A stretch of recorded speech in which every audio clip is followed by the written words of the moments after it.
पहली चीज तो बात करने के लिए आपको बहुत बहुत धन्यवाद। दूसरी चीज, राजनीतिक फैसला रोज नहीं लिए जाते, बहुत सोच समझ करके ऐसे फैसले कभी कभी लिए जाते हैं।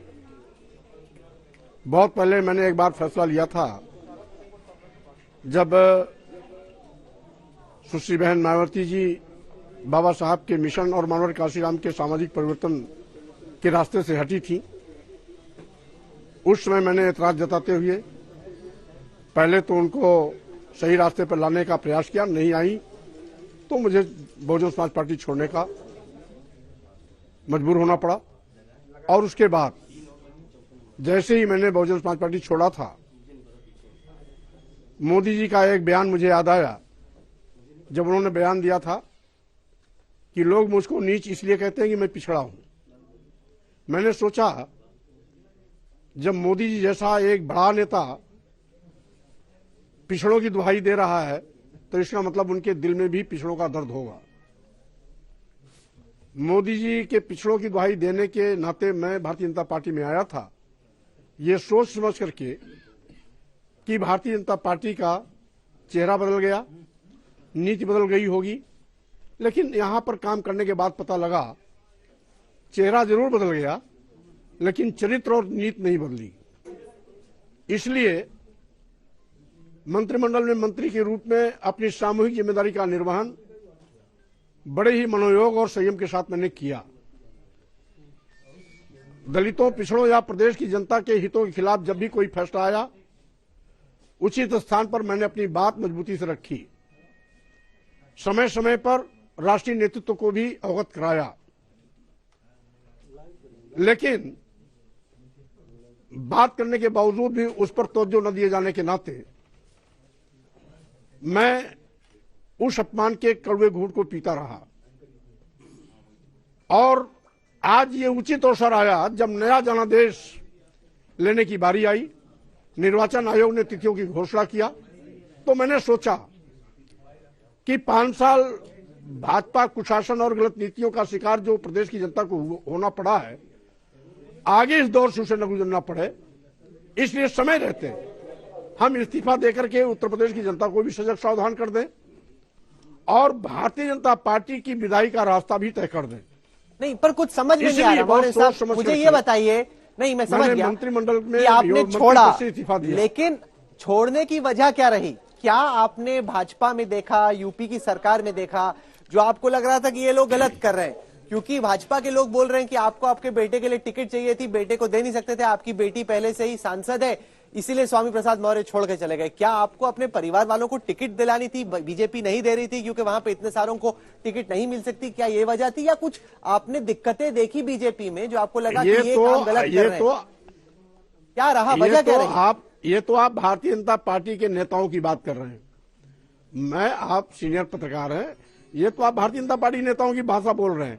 मैं ये कह रहा हूं, जिसके पीछे लाखों का हुजूम खड़ा हो, उसके लिए एक बेटी एक बेटा का क्या मतलब होता है? और हजारों नौजवान मेरे बेटे से भी बड़े हैं।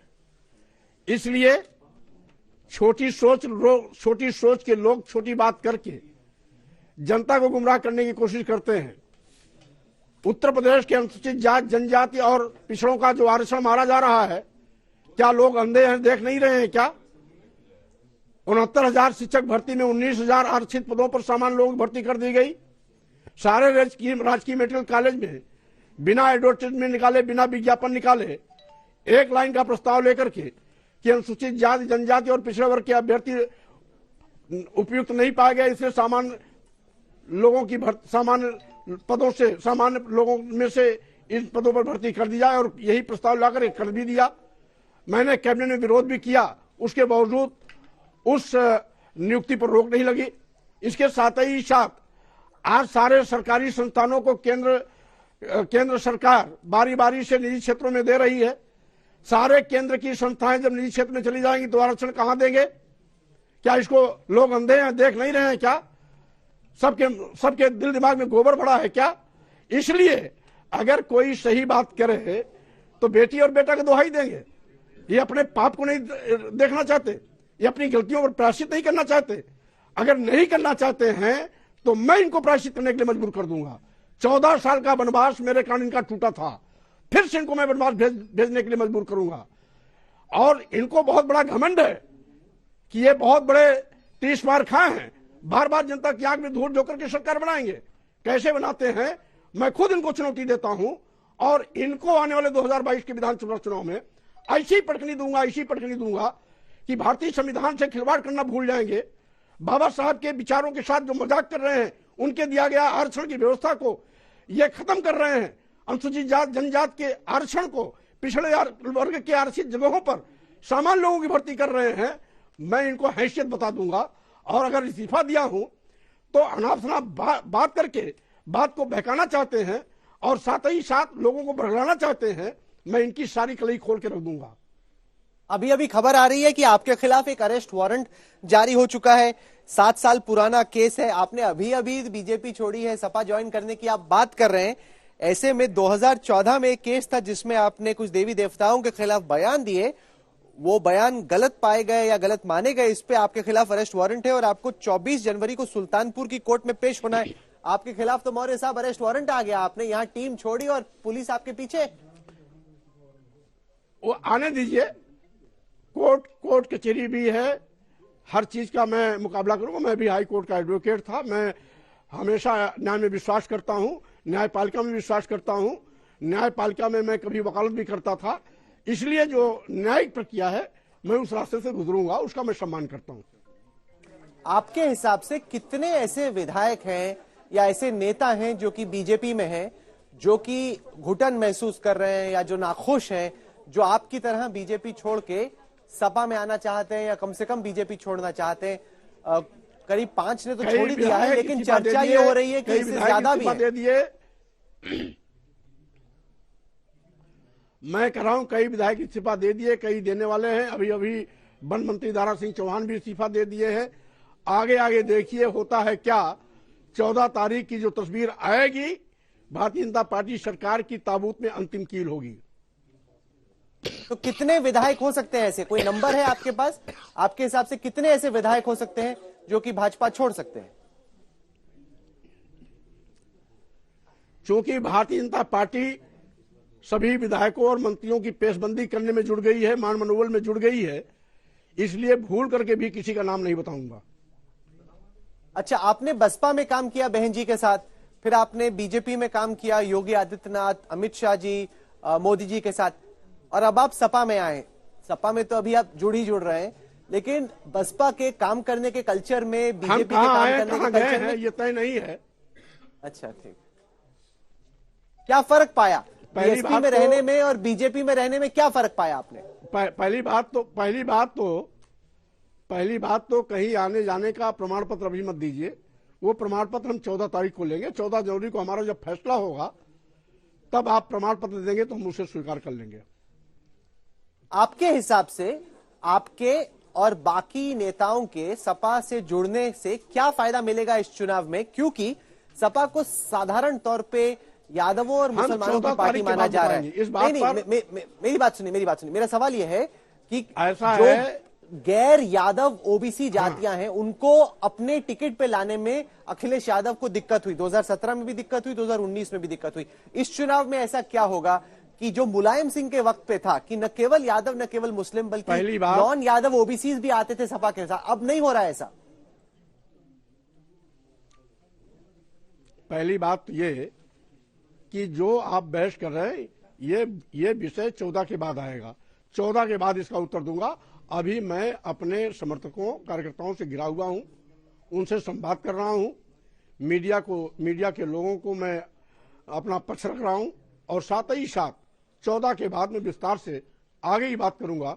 चलो आगे की बात बाद में करेंगे, ठीक है, आगे की बात बाद में करेंगे। पीछे की बात करते हैं। मैं थोड़ा और जानना चाहता हूं कि योगी आदित्यनाथ जी के काम करने के तरीके में या उत्तर प्रदेश की बीजेपी की सरकार में आपने क्या कमी पाई? जो आप देख रहे थे, आप मंत्रिमंडल में थे, कैबिनेट की मीटिंग अटेंड करते थे, बीजेपी की प्रायोरिटीज में आपने क्या कमी पाई कि आपको लगा कि यह फैसला लेने की जरूरत है? देखिए, बीजेपी की प्रायोरिटी उत्तर प्रदेश और देश की जनता नहीं, आरएसएस का एजेंडा रहता है। और जब आरएसएस का एजेंडा चलता है तो बड़े बड़े नेताओं की बोलती बंद हो जाती है, एक दूसरे पर टालते हैं, एक दूसरे को देखते हैं और आरएसएस का एजेंडा सब पर भारी हो जाता है। और यही कारण है कि कभी कभी ये नेता अपने आप में असहाय साबित हो जाते हैं। केशव मौर्य का बयान आया, वो कहते हैं हम ही से बात कर लेते हैं, हम कोई तरीका निकाल देते, आप क्यों छोड़ के चले गए। कई बीजेपी वाले बोल रहे हैं बात करते कोई रास्ता निकाला था सुलह का। भाई देखो, आप केशव मौर्य जी की बात कर रहे हैं, वो हमारे छोटे भाई हैं। यद्यपि उप मुख्यमंत्री जरूर हैं, लेकिन उत्तर प्रदेश सरकार में उनकी हालत बेचारे जैसी रही है। वो अपना रोना कभी कभी खुद रोते भी रहे हैं। इसलिए जो बेचारा है उस बेचारे को मैं अपनी बात क्यों बताऊंगा। जो अपने लिए कुछ नहीं कर सकता वो उत्तर प्रदेश के अनुसूचित जाति पिछड़ों के लिए क्या करेगा। इसलिए बेचारे को बेचारे की हालत में रहने दीजिए। आप उनको बेचारा बोल रहे हैं, वो तो डिप्यूटी सीएम है। अब अगर डिप्यूटी सीएम भी बेचारा हो तो असली बेचारा क्या होगा उसका। आप डिप्टी सीएम होते हुए भी बेचारे हैं। यही रोना है कि कहने के लिए डिप्टी सीएम है लेकिन हालत बेचारे जैसी है। अच्छा, हमने 2014 के बाद देखा कि कई सारी non Jatav Dalits, non Yadav OBCs BJP के साथ जुड़े। क्या आपको लगता है कि पार्टी इन तमाम कम्युनिटीज, इन तमाम समुदाय के लोगों की जो जरूरतें हैं, जो उनकी हसरतें हैं, उन्हें पूरा करने में कामयाब रही? क्योंकि अगर बीजेपी चुनाव जीतती है जैसे उन्होंने पहले जीते हैं, उसमें इन नॉन यादव ओबीसीज का बहुत बड़ा योगदान होगा। उन्हीं के आधार पे, उन्हीं के दम पे बीजेपी उत्तर प्रदेश जैसा चुनाव जीत सकती है। देखिए, वो भी मेरी देन थी। मैं बहुजन समाज पार्टी छोड़ा था, भारतीय जनता पार्टी में आया था। बहुत बड़ा जनाधार बहुजन समाज पार्टी से निकल कर मेरे साथ बहुजन समाज पार्टी से निकल करके भारतीय जनता पार्टी में गया था। वो भारतीय जनता पार्टी जो 14 साल वनवास झेली थी, रातों रात पहाड़ जैसी पार्टी बन गई। भारतीय जनता पार्टी का बम बोल गया और नतीजा हुआ एक तरफा, उसका चुनाव चल गया और पूर्ण प्रचंड बहुमत की सरकार बनाई। आज मैं भारतीय जनता पार्टी अगर छोड़ा हूं तो जिस तरीके से मेरे छोड़ने के बाद आज बहुजन समाज पार्टी खत्म हो गई, उसी प्रकार से मेरे छोड़ने के बाद भारतीय जनता पार्टी का वनवास भी तय हो जाएगा। आपके खुद के हिसाब से, अलग अलग विश्लेषक अपना अनुमान लगाएंगे, आपके खुद के हिसाब से स्वामी प्रसाद मौर्य की राजनीतिक हैसियत क्या है? अगर आप छोड़ते हैं, आपके हिसाब से बीजेपी का कितना वोट कटेगा? आप क्या मानते हैं?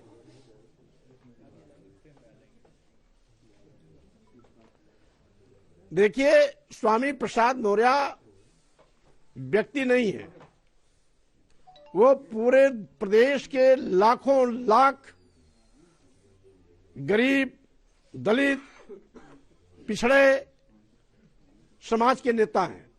इनके हितों की लड़ाई लड़ते रहे, संघर्ष करते रहे। जब भी जनजातीय अत्याचार पड़ी, पहाड़ की तरह खड़े हो जाते रहे। हाउस में या हाउस के बाहर इनकी बात को मजबूती से उठाते रहे हैं। मंत्री के रूप में जबरदस्त इनके हितों के लिए काम किया है। इसलिए अगर स्वामी प्रसाद मौर्य कोई निर्णय ले रहे हैं तो प्रदेश का अनुसूचित जात, जनजात और पिछड़ा वर्ग निर्णय ले रहा है। और इसीलिए जिस अनुसूचित जात, जनजात और पिछड़े वर्गों ने इनकी सरकार बनाई, उसी अनुसूचित जात, जनजात और पिछड़े वर्गों के आरक्षण को अजगर की तरह निकल गए। अब मौका आया है वही दलित और पिछड़ा जिसने इनकी सरकार बनाई थी, वही इनकी सरकार की ताबूत में कील बिगाड़ेगा। अच्छा, मैं एक चीज पूछना चाहता हूं, पर तब पूछूंगा अगर आप बुरा ना माने। ये मैं जानना चाहता हूं कि बिहार में लोग, जब मैं घूमता था, कहते थे कि रामविलास पासवान वहां के मौसम वैज्ञानिक हैं। अब मैं हाल ही में देख रहा हूं कि कुछ लोग कह रहे हैं कि उत्तर प्रदेश के मौसम वैज्ञानिक बनने की कोशिश स्वामी प्रसाद मौर्य कर रहे हैं कि जब बीएसपी की सरकार थी, बीएसपी के साथ थे, सपा की नहीं, बीजेपी की सरकार बनी, बीजेपी में आ गए। अब इनको क्या ये लग रहा है कि सपा की सरकार आएगी, इसलिए मौसम वैज्ञानिक की भूमिका में कम से कम आप सोच रहे हैं, इस वजह से आप जुड़ रहे हैं सपा के साथ? ऐसा है, बहुत से मीडिया के चैनल के और बहुत से प्रिंट मीडिया के, बहुत से इलेक्ट्रॉनिक मीडिया के, बहुत से बड़े बड़े संपादक, बड़े बड़े पत्रकार, बड़े बड़े रिपोर्टर को मैंने देखा है, हर साल चैनल बदलते हैं, हर साल अखबार बदलते हैं, हर साल प्रिंट मीडिया बदलते हैं, हर साल कोई संपादक एक से दूसरे में जाता है। वो अवसरवादी होते हैं क्या? परिस्थितियों के कारण ऐसा होता है। इसलिए ये ऐसी बात करने वाले लोग घिनौनी सोच के लोग हैं, जो चाहते हैं उनके मनमानेपन को गुलाम की तरह बर्दाश्त करें, उनके मनमाने पर का प्रतिकार न करें, उनके मनमाने पर का विरोध न करें। और स्वामी प्रसाद मौर्य हमेशा सम्मान स्वाभिमान की लड़ाई लड़े हैं।